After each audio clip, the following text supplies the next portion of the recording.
सतगुरुदेव भगवान की जय। मेरे प्रिय आत्मनो, आज सबके एक दिन बैठे परमात्मा को कोटि कोटि प्रणाम। सतगुरु दाता तेरी जय हो। तो पिछली वीडियो में मैंने आपको एक आरती सुनने को कही थी ना, तो वो आरती घीसा पंथ वालों की है, कबीर पंथी से ही जुड़ा हुआ है वो भी।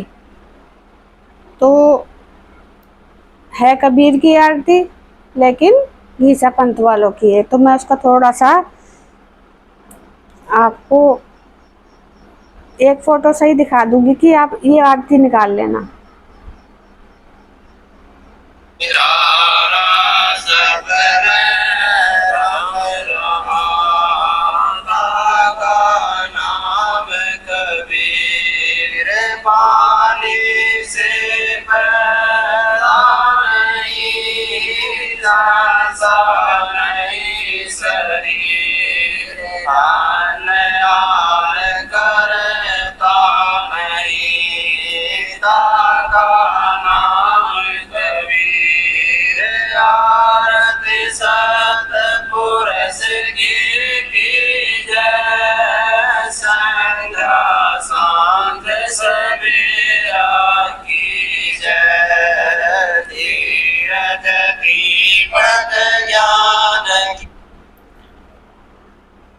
तो ये थी वो आरती।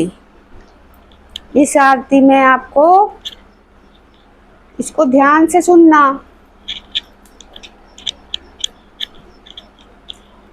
इसमें सब अवतार जो बताए गए हैं ना, उनके बारे में भी जानकारी है। नए अवतार, नए 2400।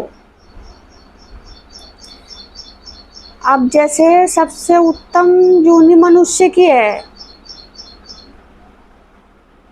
और अवतार किसके दिखाते हैं? कोई मछली का, कोई कछुए का, कोई शेर का। प्रकृति में तो सब जीव जंतु है ना, ये मनुष्य से नीचे वाली जूनी। तो इन सब का रूप, जैसे सिंह रूप, सिंह परमात्मा को कहते हैं, नरसिंह अवतार हो गया। जैसे जंगल का राजा भी शेर है। कच्छप अवतार हमारी वासना पे जो, जैसे कछुए के ऊपर कवच दिखाते हैं ना, कछुए पे कवच होता है एक। जब कोई उसको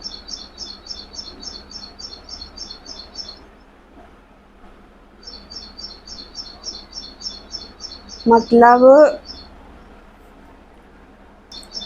वो अपने आप को असुरक्षित मानता है, तो वो अपने कवच में अपना मुंह कर लेता है ताकि कोई आक्रमण ना कर सके। तो ये वासना रूपी कछुआ होता है, उस पे कवच ये होता है कि साधना में ये कछुआ का जो कवच है हमारी वासना पे चढ़ जाता है। परमात्मा चढ़ाते हैं इस कवच को, तब साधक को कोई परेशानी नहीं होती, ना वासना उसको सताती है। मत्स्य अवतार स्त्री की योनि। तो एक साधक वो स्त्री भी हो सकती है और वो पुरुष भी हो सकता है। वासना से ही सब कुछ है। तो ये अवतार इसलिए दिखाते हैं। बाकी कोई मच्छी के रूप में अवतार नहीं आया, कोई कछुए के रूप में अवतार नहीं आया, क्योंकि अंदर की चीज दिखाने में नहीं आती। इसीलिए जो अंदर है वो प्रकृति में भी है, प्रकृति की चीज दिखाने में आती है, इसलिए उसको दिखाते हैं। जैसे अंदर का शंख दिखाने में नहीं आता, अनाद में जो बजता है, लेकिन बाहर का शंख दिखाने में आता है, तो बाहर का शंख दिखा देते हैं वो। यही तो उलझन है समझने वालों के लिए। बाकी मनुष्य से ऊपर कोई नहीं है, कोई जीवात्मा नहीं है। सबसे उत्तम जूनी मनुष्य की होती है, सब इससे नीचे हैं। इससे नीचे की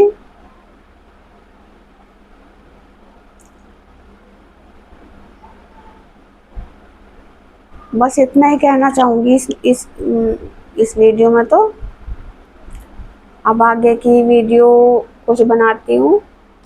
आरती ये लंबी है, लेकिन इसको अगर ध्यान से सुनोगे तो इसमें बहुत कुछ मिलेगा आपको सीखने के लिए। तो इसको जरूर सुनना। अगर सत्य की खोज चाहते हो तो जो जो मैं बताती हूँ उसे ध्यान से सुना करो।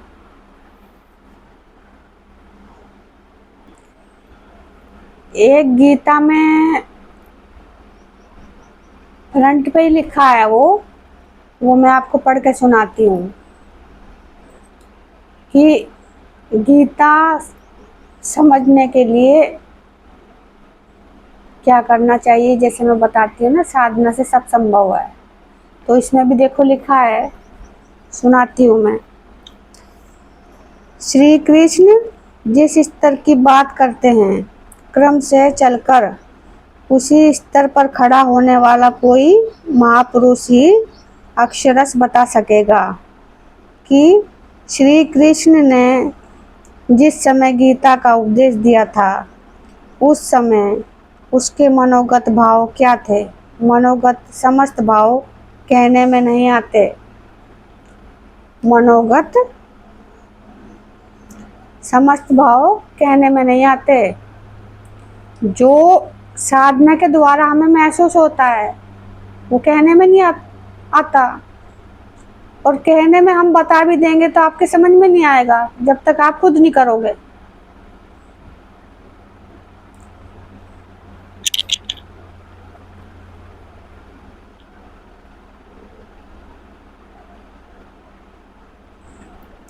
कुछ तो कहने में आ पाते हैं, कुछ कहने में आ पाते हैं, लेकिन कुछ महसूस किए जाते हैं। कुछ भाव भंगिम भंगिमा भंगिमा से व्यक्त होते हैं और शेष पर्याप्त क्रियात्मक हैं। और शेष पर्याप्त क्रियात्मक हैं, जो क्रिया करने के द्वारा समझ में आते हैं।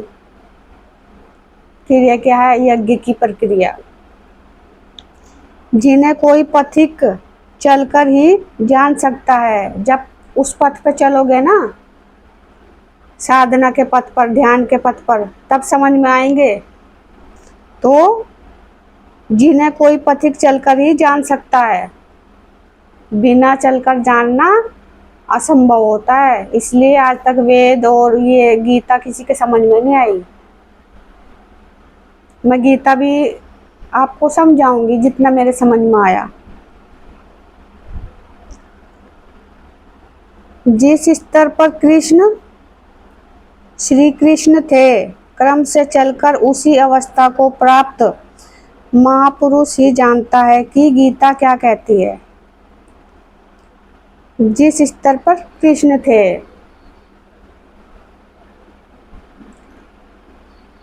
कृष्ण को परमात्मा भी बताया, लेकिन वो एक योगी के ही तो शरीर में प्रकट हुए, तो उनको एक योगी कहा जाता है। क्योंकि परमात्मा का कोई रूप नहीं होता, वो हमारे रूप में ही दिखते हैं। तो जो योगी का रूप होता है वही उसका रूप हो जाता है। इसलिए इसमें कहा गया है कृष्ण एक योगी थे।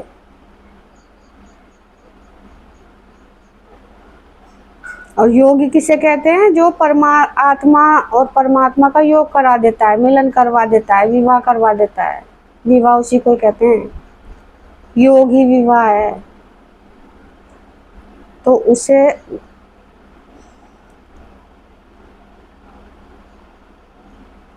उसी अवस्था को प्राप्त महापुरुष ही जानता है। गीता क्या कहती है? वह गीता की पंक्तियां ही नहीं दोहराता, बल्कि उसके भावों को भी दर्शा देता है। उसकी पंक्तियां ही नहीं दोहराता, उसके भावों को भी दोहरा देता है कि ये क्या कह रहे हैं।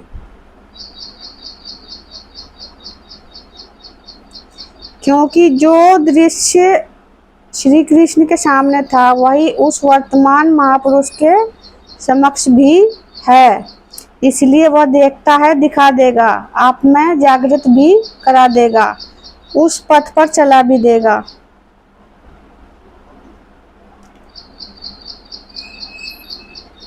उस पथ पर चला भी देगा। कि वो जानता है जैसे महाभारत है या रामायण है, ये बाहर की महाभारत नहीं है, ये अंदर की महाभारत है। युद्ध ये बाहर का नहीं है, अंदर का है।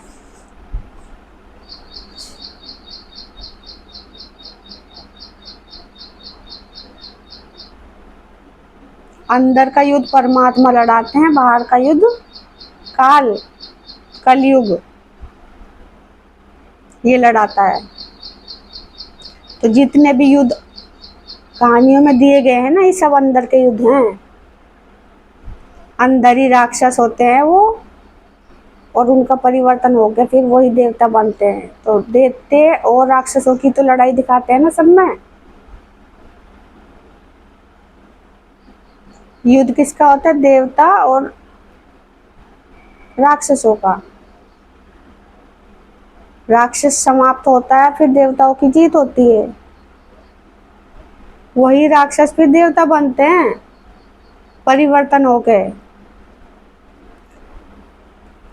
तो उस परिवर्तन को कौन करवाता है? हमारी सांस।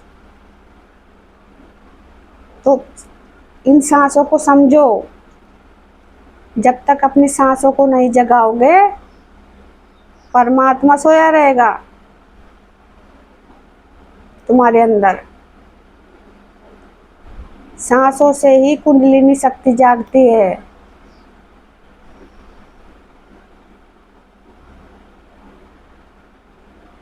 तुम्हारा लक्ष्य जागता है। उसे लक्ष्मण कह दो या बलराम कह दो,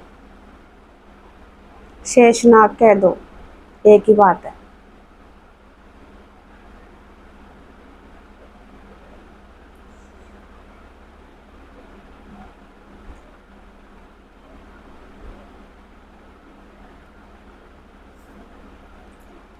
तो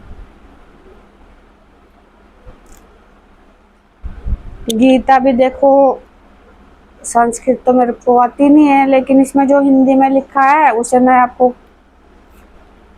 जितना आता है मुझे पढ़ के भी सुनाऊंगी, उसके मतलब बताऊंगी मैं आपको। लेकिन अभी थोड़ा थोड़ा पहले और जानकारी दे दूं। तो आज की वीडियो में इतना ही। अगली वीडियो फिर बनाऊंगी। तब तक के लिए मेरी राम राम। सतगुरु दाता तेरी जय।